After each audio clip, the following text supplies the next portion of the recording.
Fala galera, tudo tranquilo? E aí, curtiram a provinha da UERJ? Provinha boa, né? De biologia, de química, tá? A gente tá aqui para fazer a correção. Vou corrigir todas de biologia primeiro, depois todas de química, beleza? Se tiverem mais alguma dúvida, podem mandar mensagem aqui pro Vitão que eu respondo para vocês, tá? Vou tentar fazer uma explicação bem rápida das questões, nada muito elaborado e aprofundando o conteúdo, mas para que vocês aí, né, se ainda tem alguém com dúvida, qualquer coisa, vocês possam aí esclarecer, beleza? Tranquilão? E, como sempre, né, a UERJ com assuntos bem esperados, né? Nada muito fora da tradição da UERJ. Então vamos lá, galera. Vamos começar aqui, ó, com a questão 4, tá? Ele diz o seguinte, várias mudanças ambientais interferem no ciclo biogeoquímico do carbono. Sabe-se que a maior parte desse elemento está armazenado nas rochas e sedimentos da crosta terrestre, como indica a tabela. Então ele deu aí uma tabela falando de rochas e sedimentos aí com mais de 99,5%, ok, de carbono, os oceanos com bem pouquinho, 0,05, biosfera terrestre 0,003, biosfera aquática 0,02. Meu irmão, ele quis chamar bastante atenção exatamente o quê? Que a maior parte do carbono está aqui nas rochas e sedimentos, beleza? Aí ele fala que a exploração intensa dos recursos naturais acelera o processo de conversão do carbono encontrado em rochas e sedimentos em compostos de carbono que circulam nos outros reservatórios. Ou seja, ele está querendo indicar que essa grande quantidade de carbono que tem em rochas e sedimentos, a partir do momento que ela vai, né, sendo modificada e tudo mais, ela passa esse carbono, ele acaba ocupando aqui os outros fatores aí que ele colocou no quadrinho, beleza? Então, uma consequência desse processo galera, olha as opções que ele me coloca. A eutrofização. Lembra que eutrofização tem relação com o quê? Com a maior quantidade de matéria orgânica num determinado volume de água, ok? Não tem muito a ver com a questão do carbono, ok? Letra B, vou pular, porque hoje é domingo. E C, aumento da camada de ozônio. O que tem a ver também com carbono? E aqui, menor fixação do nitrogênio. Então, galera, que também não tem muito a ver. Está falando de carbono, eu só poderia relacionar o quê? Exatamente essa movimentação que a gente faz para o aumento de taxas de CO2 na atmosfera. Por isso que a questão aqui é letra B. Show de bola? Tranquilão? Vamos lá. Questão 35, galera. Na questão 35 ele vem com um papo, clássico, tá? Eu, sempre comento essa questão porque realmente, assim, a UERJ adora esse papo de marcação de nitrogênio em ácido nucleico, principalmente no DNA, ok? Então ele diz assim na questão, né, que as duas cadeias carbônicas que formam a molécula de DNA são unidas por meio de ligações de hidrogênio entre bases nitrogenadas. Há 4 tipos de bases nitrogenadas: adenina, citosina, guanina e timina. Ok? Então ele fez o desenho para você. E, o UERJ, como sempre, como eu sempre digo, mãe de todas, né? O que ela faz? Me bota exatamente que entre timina e adenina tem uma dupla ligação e entre citosina e guanina tem uma tripla ligação. Isso vai ser um papinho para outra questão referente aí a esse mesmo texto, ok? Então, beleza. Então, galera, é o papo clássico de ácido nucleico. Tô falando de quê? De replicação semiconservativa e esse lance das ligações de hidrogênio, chuchuzinho pra gente. Vamos fazer a 35, que ele diz o seguinte: considere que uma molécula de DNA com todas as citosinas marcadas radioativamente foi transferida para uma célula sem qualquer substância radioativa, ok? Então, eu botei aqui, como se elas tivessem sido marcadas com nitrogênio 15, beleza? Que é o papo mais clássico que tem aí nos vestibulares, tá? Não é só o UERJ, pode vir no Enem, né? São Paulo e tudo mais, tá? Após esse procedimento, a célula sofreu 2 divisões mitóticas, originando 4 células filhas, tá? Ao final das divisões mitóticas e quantidade de células filhas, né, com radioatividade galera, a gente só bastava, né, representar essa molécula aqui de DNA. E qual é o papo?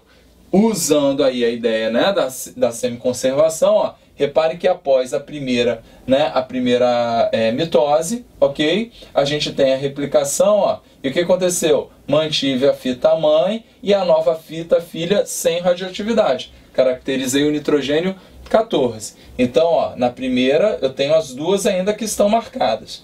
E na terceira, na próxima geração, né, após a segunda mitose, repare que a fita laranjinha, ó, continua laranjinha aqui, porque a gente, né, caracteriza a semiconservação, e é a nova branquinha. Só que essa que já era branquinha forma uma outra branquinha sem radioatividade, ok? Então, galera, eu fiquei com quantas moléculas marcadas? Duas aqui, beleza?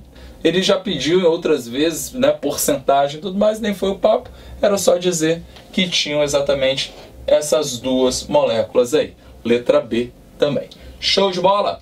Vamos lá. E na questão 37, ok? O papo agora é o seguinte, é o mais clássico, caiu no Enem agora, acho que há 2 anos atrás, muito recente, tá? E ele relaciona exatamente a questão da dupla e da tripla ligação. Ou seja, né, para você quebrar uma tripla ligação, você gasta mais energia do que uma dupla ligação. Show de bola? Então, na 37 ele fala que a desnaturação do DNA é o processo no qual as duas cadeias da molécula se separam devido à quebra das ligações de hidrogênio entre as bases nitrogenadas. Considere um estudo que comparou a desnaturação de 4 fragmentos, W, X, Y e Z, todos com a mesma quantidade total de bases nitrogenadas. Observe na tabela o percentual de timina presente em cada um. Então, galera, a maldade aí, que essa porcentagem em cada uma dessas moléculas é de timina. Então, lembre o seguinte, timina combina com adenina, ok? Isso quer dizer o quê? Que quanto mais timina você tiver, menos citosina e guanina você vai ter nessa molécula, tranquilo? Então, caracterizando aqui a nossa brincadeira, o que ele colocou, eu tenho certeza absoluta que W, se é quem tem menos timina, é quem tem mais o que? Citosina e guanina, ok? Então, vamos lá. Para os 4 fragmentos, a desnaturação foi realizada mediante aquecimento, sem alteração do pH e com a mesma temperatura inicial. No processo de aquecimento, a maior quantidade de energia foi consumida na desnaturação do seguinte fragmento, aquele que tem mais citosina e guanina. Então foi W. Tranquilo? Letra A. Show de bola!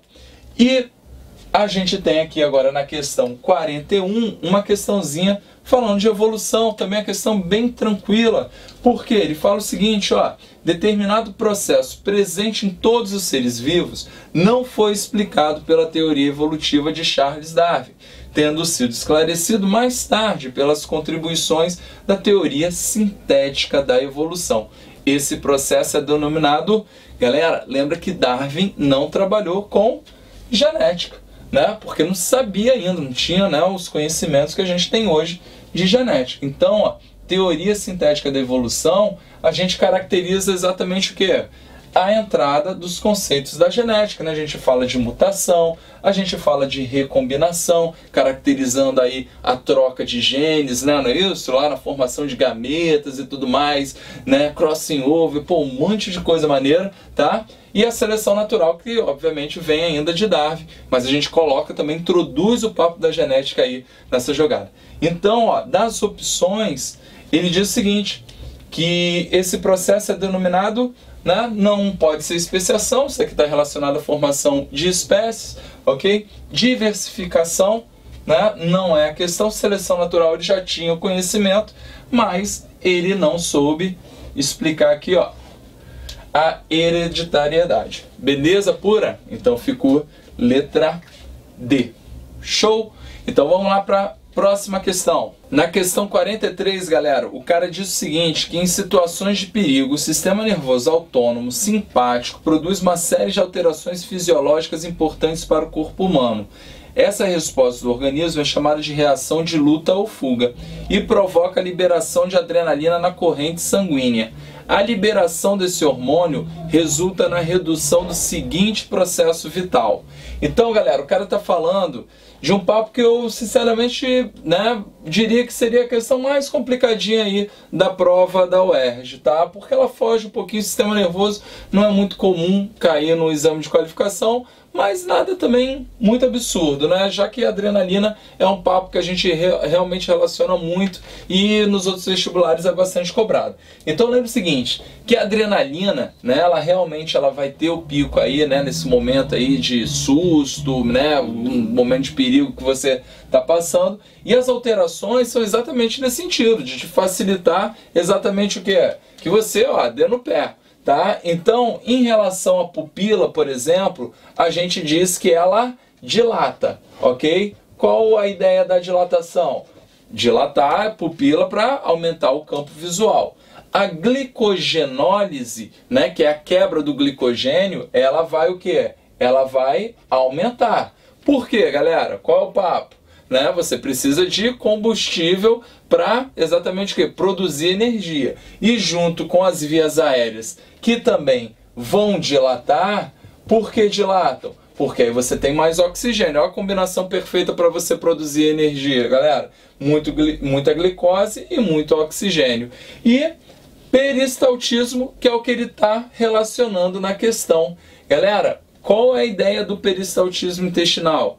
Cara, se você está correndo, você está fugindo, tiver com fome, meu Deus do céu, né? Imagina a despesa que você dá no restaurante. Então, galera, quando você está correndo, está dando, né, no pé, ele está pedindo exatamente para relacionar o que tem em termos de redução em algum desses processos. Então, o que tem redução é o peristaltismo, ok, intestinal. Vá correr, vá fugir, filho. Não vai ficar pensando em comida não, beleza? Então, essa é a ideia, diminui peristaltismo.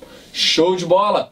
E no caso da questão 45, o cara está falando aí da questão das abelhas, né? Um papo que está vindo muito forte ultimamente aí nas mídias, ok? Apicultores brasileiros encontram 500 milhões de abelhas mortas em 3 meses, é o título, tá? Nos últimos 3 meses, mais de 500 milhões de abelhas foram encontradas mortas, né, por apicultores, apenas em 4 estados brasileiros, segundo o levantamento da Agência Pública e Repórter Brasil.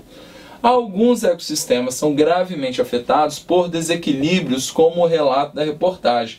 Neste caso, uma consequência para as plantas polinizadas por abelhas é...